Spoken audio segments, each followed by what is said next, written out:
हम खड़े हैं देवरिया अलावल से छजवा बाज़ार होते हुए जो सड़क मोतीगंज को जाती है उस सड़क पर खड़े हैं।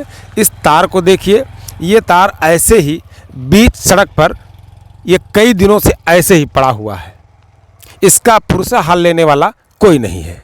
आप इस ट्रैक्टर को देख रहे हैं कि ये ट्रैक्टर करीब आधे घंटे से यहाँ पर खड़ा है।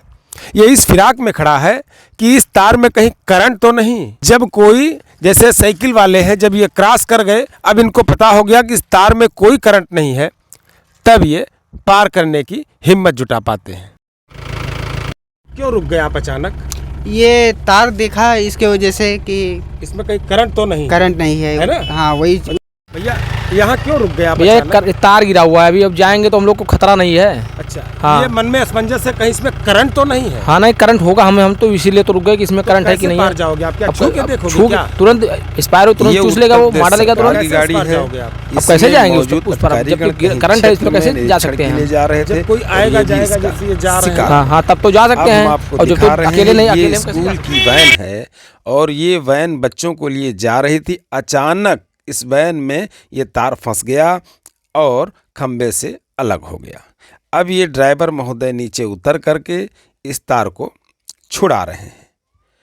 अब इन्होंने एक नेक काम ये किया जाते जाते कि इस तार को गाड़ी से अपने छुड़ा करके और सड़क के किनारे कर दिया ताकि फिर कोई इसका शिकार ना हो। अचानक अभी क्या घटना हुई? अभी तो गाड़ी पलट गई होती, सारे तार फंस गया जी। अगर पावर होती तो गाड़ी बढ़ जाती, हम भी मर जाते। अब क्या करा जाए, रोज डेली इस पे गिरता है तार। देखिए ऊपर दिखाइए कितना जोर लगा है तार पर। इसी क्षेत्र के रहने वाले? इसी क्षेत्र के रहने वाले हैं, सब बराबर आया जाया करते हैं, आए दिन ये गिरता है। अभी तक ये तार लटका पड़ा था, अब ये देख रहे हैं कि ये तार गिर चुका है। ये तार एक वैन में फंस गया था, अभी आपको हम दिखाए हैं कि उस वैन में फंस गया और ये तार टूट के नीचे गिर गया। चलिए कम से कम इतनी राहत तो मिली कि जो राहगीर आकर के यहाँ झिटकते थे कि कहीं इस तार में करंट तो नहीं, कम से कम उससे तो इनको निजात मिला। सड़क पर पड़े तार का हाल देखने के बाद आपको लिए चलते हैं विद्युत वितरण उपकेंद्र धानेपुर के रुद्रगढ़ नौसी गांव में। यह केवल एक बानगी भर है। क्षेत्र में बिजली विभाग का हाल तो राम भरोसे ही है। यह रुद्रगढ़ गांव है, यह गांव का मुख्य रास्ता है। फर्क इतना है कि उस रोड पे तार गिरा पड़ा था, यहाँ लटका पड़ा है। इस रास्ते पर इसी एलटी लाइन से गांव में बिजली सप्लाई दी जाती है। यह तार जमीन से करीब 6 फुट ऊपर ऐसे ही 1 वर्ष से लटक रहा है। उसी लाइन पर सड़क किनारे यह लाइन जमीन से करीब 3 फीट नीचे आ गया था, जिसे गांव वालों ने बांस के सहारे किसी तरह रोक रखा है। अब एक ऐसी लाइन हम आपको दिखाने जा रहे हैं रुद्रगढ़ गांव में, जिसे देखकर आप चौंक जाएंगे।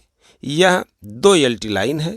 एक में 16 केवी ट्रांसफार्मर से सप्लाई है तो दूसरी लाइन की 25 केवी से।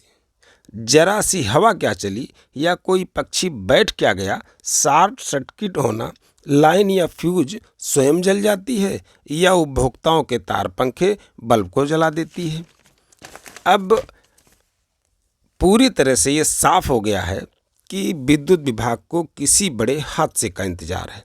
ऐसा नहीं कि हादसा नहीं हुआ। करीब 3 वर्ष पहले इन्हीं लाइनों से एक फूस की झोपड़ी जलकर खाक हो गई। शॉर्ट सर्किट से आग लग गई और देखते ही देखते ये झोपड़ी जलकर खाक हो जाती है। ऐसा नहीं कि लाइनों की शिकायत किसी ने नहीं की। हालांकि विद्युत उपकेंद्र धानेपुर में कुल मिलाकर करीब 22 बिजलीकर्मी तैनात हैं, लेकिन जैसे तैसे काम चला रहे हैं। कोई काम करने की गुरेज नहीं कर रहा। कोई भी लाइनमैन या संविदा कर्मी इस लाइन को खींचने की जहमत नहीं उठा रहे, जबकि इसकी शिकायत ग्राम प्रधान द्वारा कई बार लिखित रूप से की गई, लेकिन बिजली विभाग कुंडली मारे किसी बड़े हादसे के इंतजार में दिख रहा है। अब देखना यह है कि आखिर में ये एलटी लाइनें ठीक करने में विभाग अब कब तक रहमो करम करेगा।